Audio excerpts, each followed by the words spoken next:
అసలు స్వామి హనుమ పేరు చెప్తే చాలు. బుద్ధిర్యశో బలం ధైర్యం నిర్భయత్వం అరోగత అజాడ్యం వాక్పటుత్వం చ హనుమత్ స్మరణాత్ లభేత్.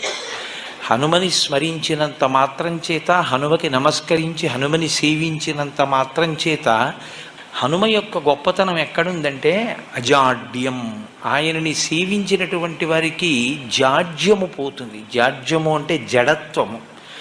జడత్వము అన్న మాటకు అర్థం ఏమిటంటే స్పందన శక్తిని కోల్పోవడం. శ్రీరామాయణంలో రామచంద్రమూర్తిగా శ్రీ మహావిష్ణువు వచ్చే ముందే బ్రహ్మదేవుడు అనేక మంది దేవతల్ని శాసించాడు. రావణ సంహారం అంటే అంత తేలికైన విషయం కాదు.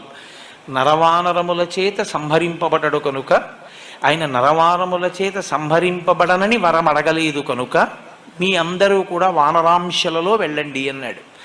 దేవతలందరూ వానరుల యొక్క అంశలలో వచ్చారు.